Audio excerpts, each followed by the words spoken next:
Salut à tous et à toutes, préparez-vous à vous faire retourner le cerveau parce qu'aujourd'hui on va parler de Steins Gate.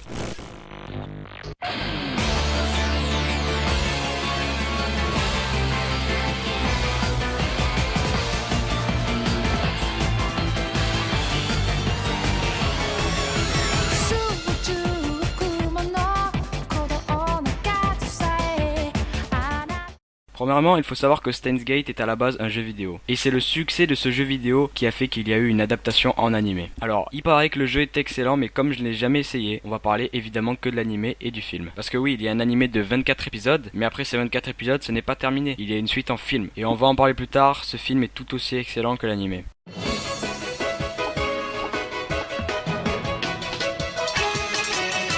Alors au niveau synopsis, je vous le dis, c'est pas ouf. Au début, on peut se dire que Steins Gate c'est vraiment tout pourri. Steins Gate nous raconte l'histoire d'un groupe d'amis qui ont transformé leur micro-ondes en dispositif pouvant envoyer des messages textes vers le passé. Comme ils effectuent diverses expériences sur le voyage dans le temps, ils sont traqués par le centre de recherche CERN, qui a lui-même réalisé ses propres recherches sur les voyages temporels. Okabe Rintaro, qui est donc le personnage principal de l'histoire, va utiliser la capacité du four à micro-ondes afin de changer le passé et ainsi éviter que lui et ses amis ne se fassent tuer ou capturer par le CERN.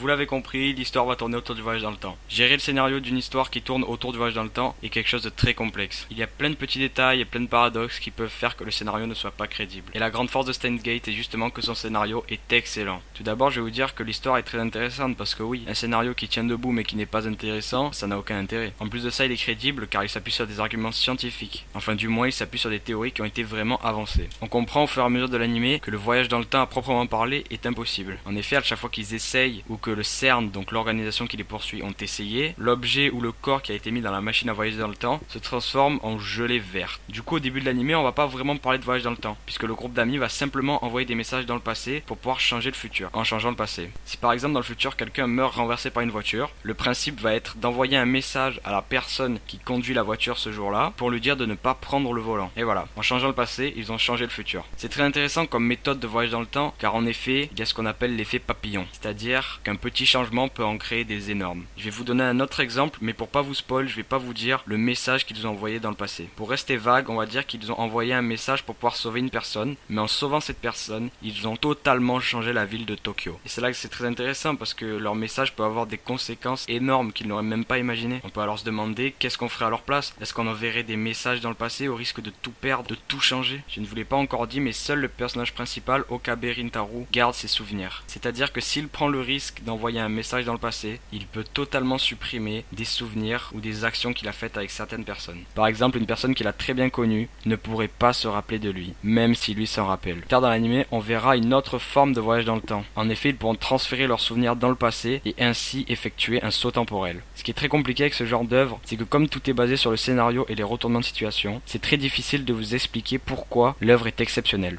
S'il y avait un gros défaut que je pourrais citer, c'est que l'animé est très lent au début. C'est-à-dire que de l'épisode 1 à 12, l'histoire ne va pratiquement pas avancer. On va vous présenter les personnages, on va voir leur caractère, mais il n'y aura rien de très entraînant. Cependant, c'est à l'épisode 12 que tout change, et là vous allez voir la folie de Steins Gate. Avant de conclure ce point scénario, je vais quand même vous reparler du voyage dans le temps de Steins Gate. Je vous ai dit qu'il était très bien ficelé et qu'il n'y avait pas de paradoxe. Tout ça pour une bonne raison. Dans l'animé, on va vous expliquer que l'univers est constitué de lignes que l'on va appeler lignes d'univers. Ces lignes représentent le temps mais pas dans les mêmes réalités. Comme c'est un petit peu compliqué à expliquer, je vais vous donner un exemple. Imaginons que vous êtes sur une ligne d'univers A. Si vous envoyez un message dans le passé qui aura des conséquences dans le futur, vous allez créer une nouvelle ligne d'univers, la ligne d'univers B. Cependant, c'est un petit peu plus complexe que ça et c'est pour ça que le scénario tient debout. En effet, on va dire qu'il y a des petites lignes d'univers et des grosses lignes d'univers. Le meilleur exemple que je peux vous donner, c'est une corde. Imaginez qu'au bout de la corde, un personnage meurt. Imaginons que vous envoyez un message dans le passé mais qui n'aura pas assez d'influence dans le futur. Même si vous créez une ligne d'univers B, celle-ci va tout de même converger vers la mort du personnage. Le principe est que pour sauver ce personnage, il faut faire un plus gros changement et ainsi se déplacer sur une plus grande ligne d'univers. En outre, une autre corde, avec un dénouement différent. Pour conclure sur le point scénario, le voyage dans le temps est très bien géré, très bien amené. Il est soutenu par des théories de chercheurs et de scientifiques, ce qui le rend crédible. Il est très intéressant car chaque détail aura son importance, surtout dans les derniers épisodes où votre cerveau va littéralement se retourner, avec tous les rebondissements de situation et les détails auxquels vous avez échappé dans les premiers épisodes épisodes que vous allez retrouver à la fin de l'animé vous feront tout simplement péter un câble. En tout cas, c'est le ressenti que j'ai eu sur le scénario, tout simplement. Un truc auquel je m'y attendais pas du tout, parce que le début était très mou et la fin était tellement bien amenée, bien pensée, que honnêtement, chapeau bas.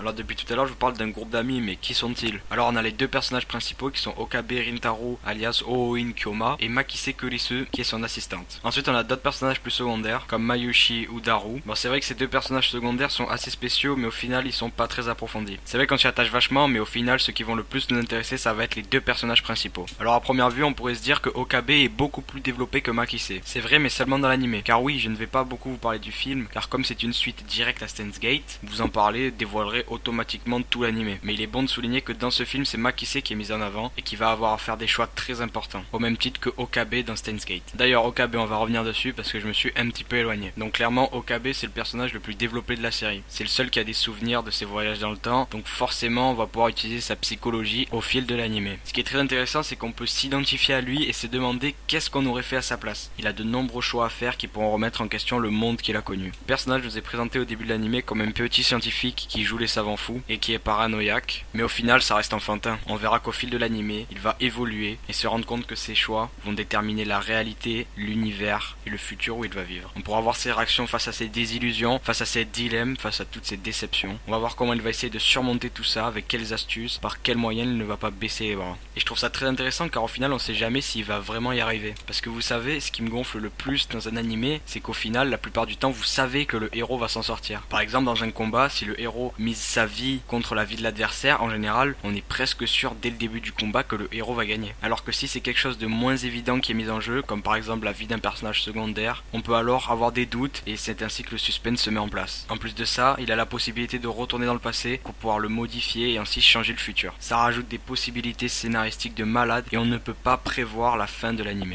Honnêtement, je le répète, mais ce qui me saoule le plus dans un anime, c'est quand c'est prévisible. Et donc pour le coup, si vous voulez un anime intéressant avec des personnages qui sont bien écrits et un scénario qui va vous surprendre, Steins Gate est fait pour vous. On va maintenant parler de son assistante, donc Makise. Alors bon, elle nous est décrite un peu comme une tsundere, mais au final, on va voir au fil de l'anime que ça va plus loin que ça. Il y a une pointe d'amour entre les deux personnages principaux et c'est très intéressant à suivre car ce n'est jamais exagéré. J'ai une petite remarque à faire aussi, c'est qu'il n'y a pas de fanservice. Merci, c'est super cool. C'est que du bonus parce que personnellement j'en ai aussi marre de ces animés qui te foutent des meufs à poil toutes les 2 minutes. Là, il n'y a aucune scène de l'animé qui s'apparente à du fanservice. C'est top.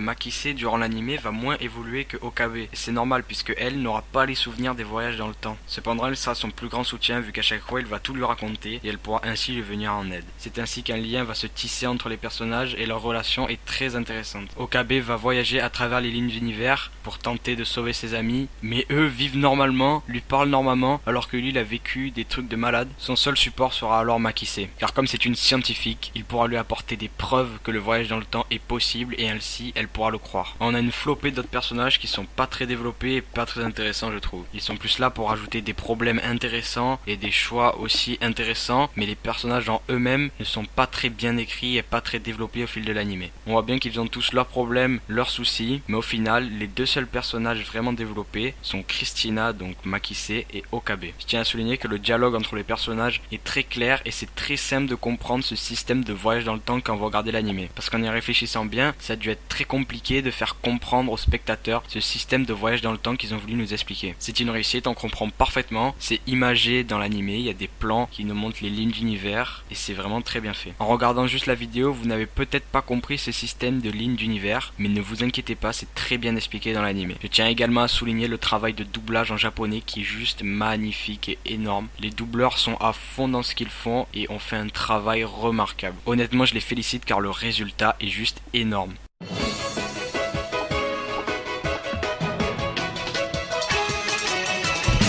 Au niveau des graphismes, c'est pas forcément le plus bel animé qui existe. Cependant, c'est très beau à regarder, ça reste propre et fluide au niveau de l'animation. Donc à ce niveau-là, rien à dire, même si ça n'égalera pas du Guilty Crown. Cependant, l'ambiance est très bien gérée, notamment grâce aux couleurs qui sont plus ou moins intenses. On aura des scènes très grises contre des scènes très colorées. Il y a aussi pas mal d'effets de particules, de transitions, tout ça lié au voyage dans le temps que je trouve très bien fait. Ça nous met vraiment dans l'ambiance et dans le thème du voyage dans le temps. Pour résumer côté graphisme, c'est beau, c'est fluide, il n'y a rien d'exceptionnel, mais l'ambiance est très bien gérée, du coup c'est un très bon point pour Steins Gate.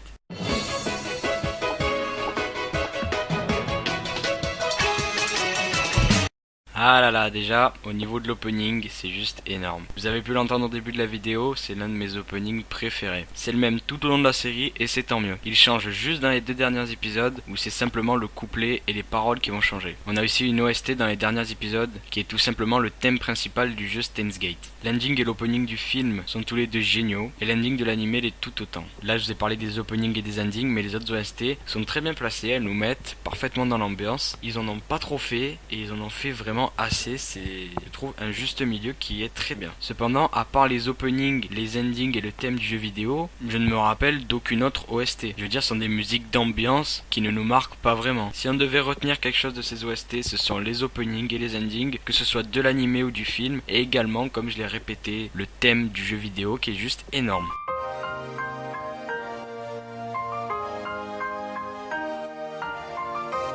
Du coup, Steins Gate ça vaut quoi? Bah ça vaut un 18 sur 20. Parce que c'est mon animé préféré, que le scénario est énorme, les graphismes sont corrects, les OST sont mémorables, et le seul point négatif c'est le rythme lent au début de l'animé. Et honnêtement, si tous les animés avaient pour seul défaut un rythme un peu lent au début, ce serait le paradis. Ce que je veux dire par là, c'est que c'est un défaut qui ne gêne pas énormément. Du coup oui, allez regarder Steins Gate, vous devez le voir, c'est tout simplement mon animé favori. Si vous êtes un fan des retournements de situation, vous aimez bien tout ce qui est science-fiction, et vous êtes un fan d'animation japonaise, devez absolument le voir dans votre vie. Vous allez peut-être un peu vous faire chier au début, mais je vous promets que vous ne le regretterez pas. Et voilà, c'est la fin de cette critique sur Steins Gate. Si elle vous a plu, n'hésitez pas à lâcher un petit pouce bleu. Non, vraiment, ça prend un clic et c'est hyper rapide. N'hésitez pas à vous abonner si vous voulez être au courant des nouvelles vidéos, pourquoi pas, ça pourrait être sympa. Et je vous dis à la prochaine, passez une bonne journée ou une bonne soirée. Allez, ciao.